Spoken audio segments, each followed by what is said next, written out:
Welcome back. This is Dr. Judy Saalinger with Lasting Recovery, and we're an outpatient treatment program in Sorrento Valley. We often treat clients who've been recently discharged from inpatient programs, or who are living in sober or transitional living homes, or people who are living with their families and coming to treatment for the first time. We work with people who have had depression, anxiety, stress, bipolar disorder, and other kinds of problems that really people are trying to medicate with substances. Very often what we have to look at is does the depression come first, or does the substance abuse come first? And what we know is that, people are much more likely to experience depression if they've been using substances as a teen. And I think it looks like there's about 3 times a greater chance that you would have depression problems, or even if you've got a predisposition to schizophrenia. There's some research that talks about the use of marijuana as a teen. What it does is it can trigger enough brain chemistry changes that it can begin the process towards depression. And again, if someone has a predisposition to schizophrenia, it can also lead into that direction. So what we're talking about today is marijuana. Is it addicting? Yes, not for all people, more so with teens and people who have a genetic history when used with other drugs or alcohol, people who are depressed, and also people who have ADHD, attention deficit hyperactivity disorder, a very high prevalence of people who are using substances who have ADD. One of the other factors that we see in our treatment program at Lasting Recovery, where we have a program for teens, we have a program for women in the morning, we have a program for men and women in the evening, and we treat people who've been addicted to alcohol and drugs of many different kinds, prescription, meth, cocaine, heroin, and marijuana.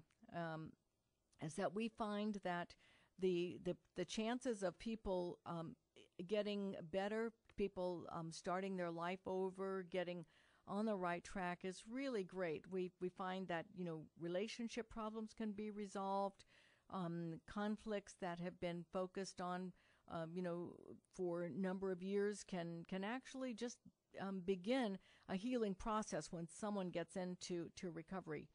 So today we're talking about, can you get addicted to marijuana? The answer is yes. And like other drugs, it poses multiple risks for teens, and one of those risks is addiction.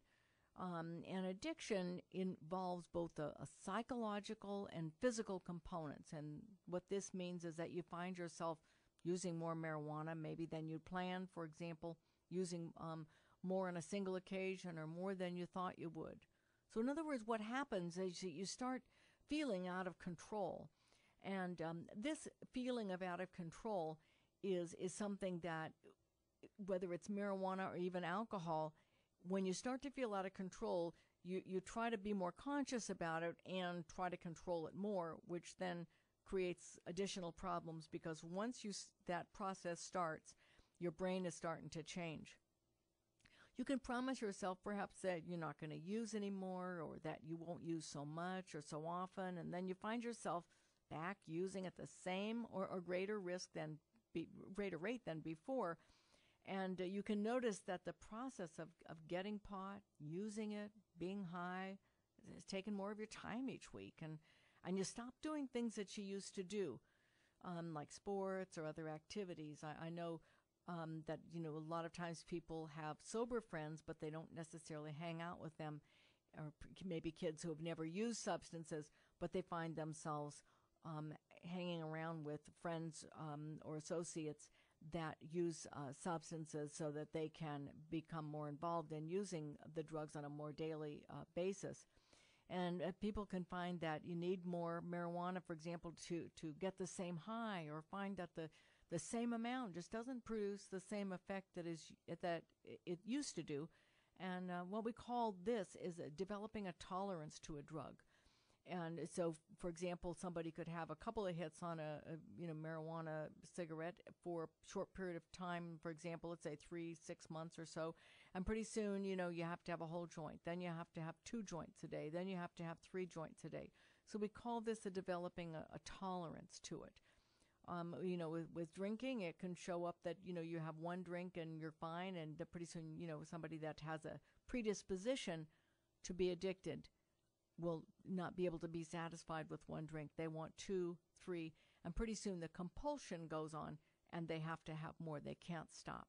And that's what we look at when we're talking about addiction. And this can happen with marijuana as well.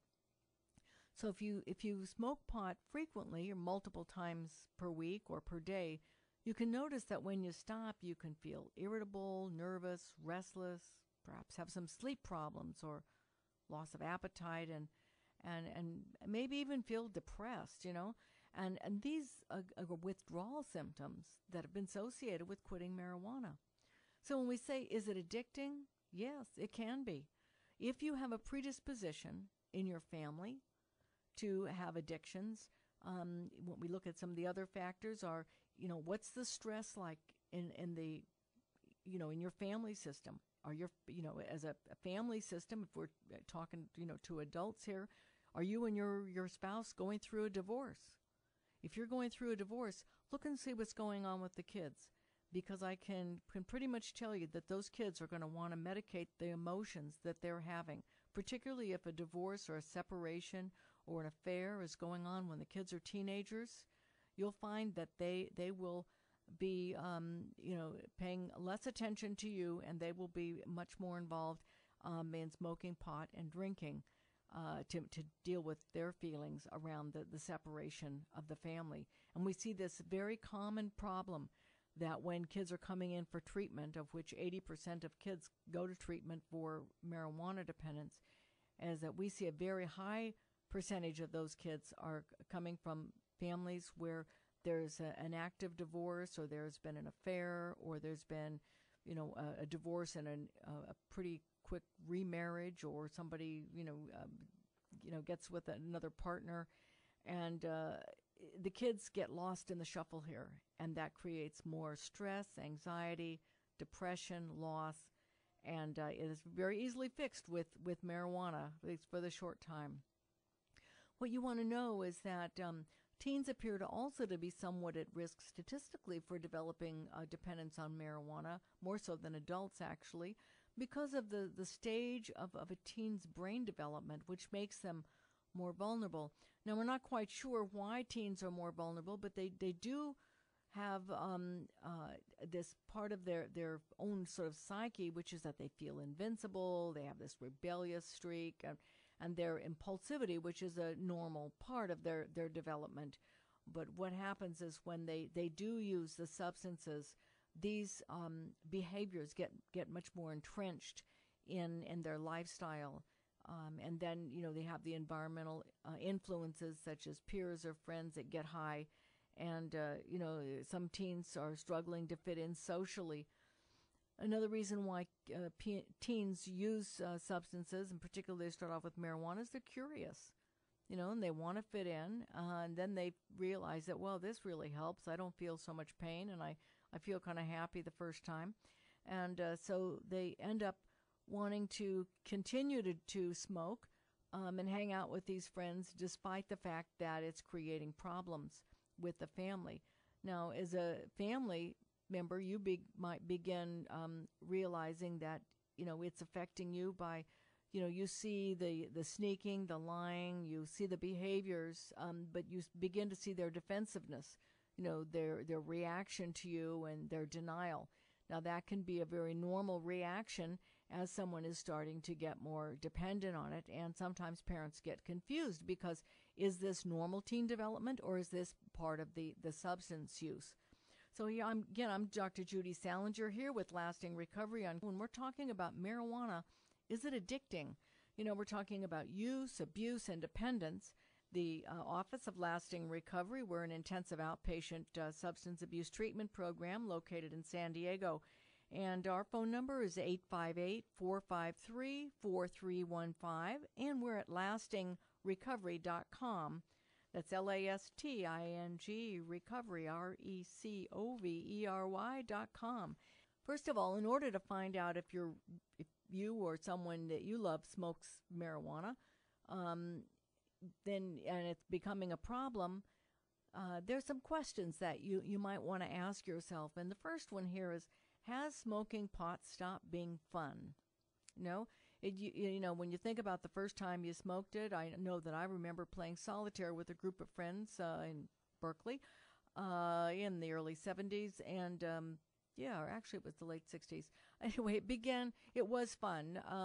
It would seem like kind of a novel event, but then we did something that was illegal. We did something that was sort of against the community. And of course, in living in Berkeley at that point in time, everybody was being a little bit oppositional, and so it seemed like I was being part of a different generation, shall we say. And so it seemed fun, but after many years, it wasn't fun anymore. It was addicting. Do you ever get high alone? It's another good question. When people begin to recognize that they have a problem with substances because they're doing it alone. And of course, as we look at then one of the effects is that marijuana use lets us live in a privately defined world.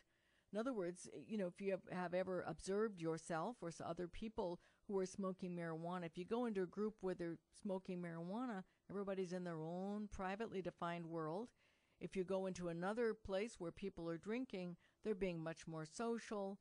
They have less impulse control. They may be saying things or doing things which may not be so great. Sometimes we can get angry, or we can let our guard down.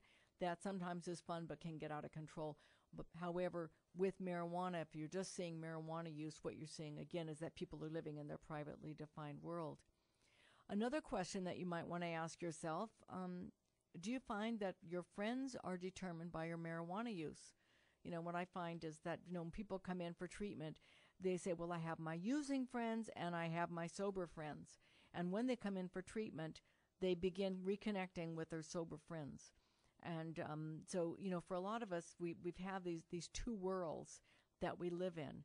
The part of the world that's, secretive and, being sort of a bad girl, bad boy kind of behavior. And then there's the part where we have, our good friends, and we have another front that we put onto the world.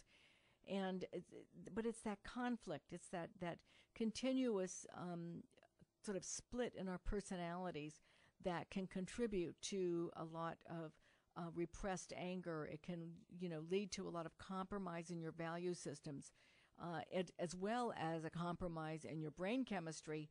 And people are, as we look at, they've been smoking pot for a long time. They're not as sharp. They think they are, however, they're not. Because when we can look at the brain scans and see what's really going on with folks who have been using alcohol or drugs for a long time, people are shocked, because their brain looks like it has holes in it. It looks like there's this scalloping. When I say scalloping, it's like these up and down ridges on the brain that develop with chemical use. And until someone really sees a brain like that, or even sees a scan of their own brain, it can be, pretty much a pattern of denial, of minimizing. Oh, it's not that bad. However, there are consequences for the use, and sometimes we don't begin to see that until it gets more severe in the dependence. So what you want to ask yourself, again, do you smoke marijuana to avoid dealing with your problems? Is that what you're doing? Is it hard for you to imagine a life without marijuana? Because how would I solve these problems? So sometimes people will come in and they'll say, I smoke because I have all these problems, or I drink because I have all these problems. And bottom line is that you end up finding that you have the problems because you're smoking, not necessarily, a lot of the problems, not all the problems, but a lot of them that are contributed to by you avoiding getting into the solution, by you not dealing with your feelings, by you not using your voice. And also, when we look at marijuana, marijuana is one drug that's very much used with alcohol, with cocaine, with prescription drugs, with Xanax, with Percocets, Vicodin, Norcos, OxyContin, and heroin. So what happens when we look at marijuana and we want to address this fact is that when you are beginning to use marijuana, you're influenced by other people who are using stronger drugs. Now, a lot of folks say, well, I'm never going to do that. I'm only going to smoke marijuana. But however, maybe somebody has some cocaine, so you start doing that. Then you find, well, geez, I'm pretty amped up. I've got some tranquilizers in the medicine cabinet, or I see that somebody else has some in their medicine cabinet. I think I'll try one of those. Or a friend offers you one. Or the drug dealer does. So then you start using those. So what we see is that people go from marijuana use, then, they're maybe drinking, they're smoking cigarettes, and then they start using Xanax. Then we see them, they've used some Vicodin, and some people might decide that, I really like that one better. So then pretty soon, the kids and young adults are using OxyContin. And then, the dealer says, well, geez, we got something that's cheaper here. Why don't you smoke some heroin? And so they're smoking heroin, and then, it's like, well, gee, everybody around them shooting it up. So pretty soon they're shooting up because people are saying, well, try it. Are you chicken? Are you afraid to? What are you afraid of? And they challenge you, dare you to do it. Pretty soon you're doing it, and you're hooked. Your life's pretty much over until you get some real intensive help. And so this is Judy Saalinger on Lasting Recovery, and we're talking about marijuana. Is it use, abuse, and addiction? And what I want to say is that I see and have seen in our treatment program for a number of years that people come in and marijuana has been used as the gateway drug.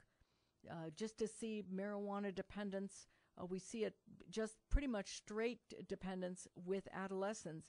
But as we get into working with adults, what we find is that as people get to be, like you say, 18 to 24, what we see is that if they've kept the marijuana, they're mixing it with alcohol, and it's becoming problematic. If it can be used with prescription drugs, it becomes extremely problematic when someone starts on a prescription drug dependence. And, the problems associated with that can be extremely severe. Your brain damage, we're talking about a lifelong pattern, and people think that they can quit it. And that's not so easy to say, and not so, or maybe easy to say, but not so easy to do. And so what we're talking about here is addiction. We're talking about the process of not being able to control something that's controlling you. We often talk about it as being the brain gets hijacked.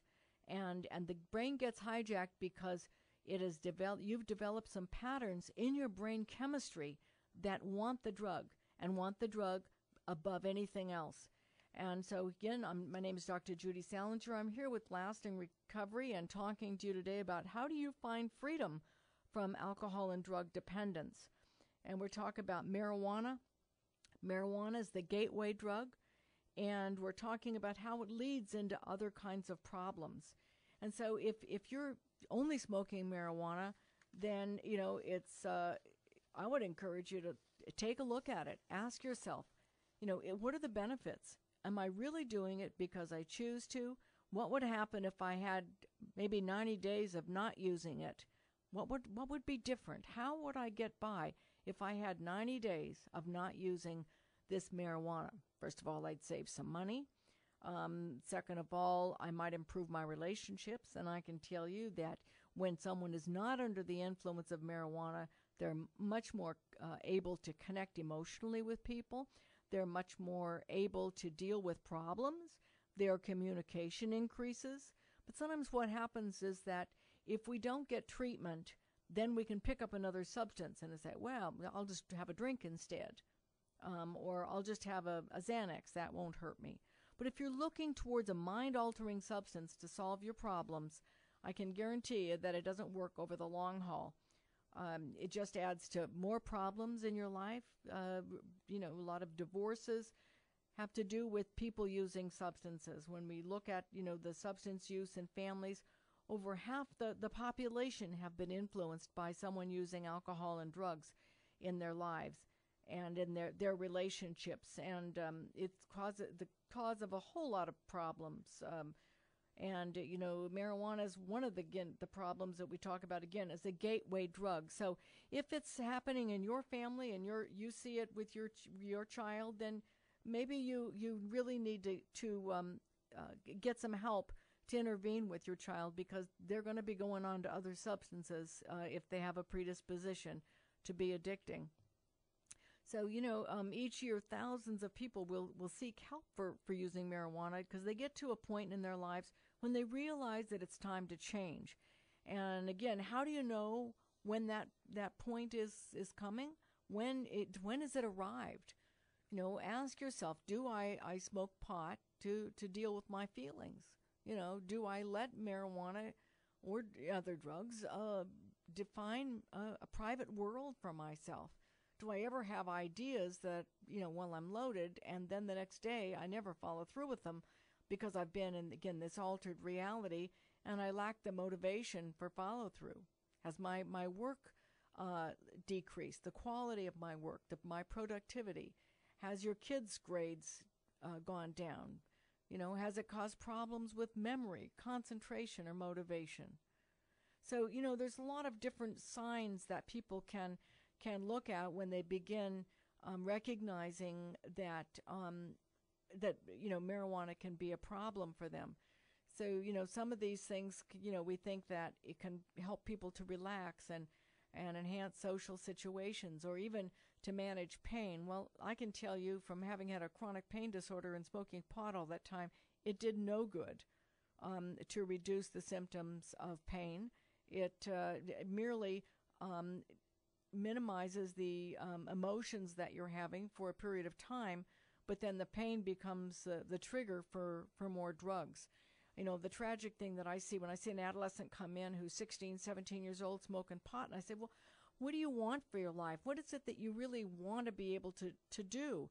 And you know what they tell me? They say, Dr. Judy, what I'd really like to do is I'd like to be 18 and get my marijuana card, my medical marijuana card, because I have ADD, and therefore I know that I can get marijuana.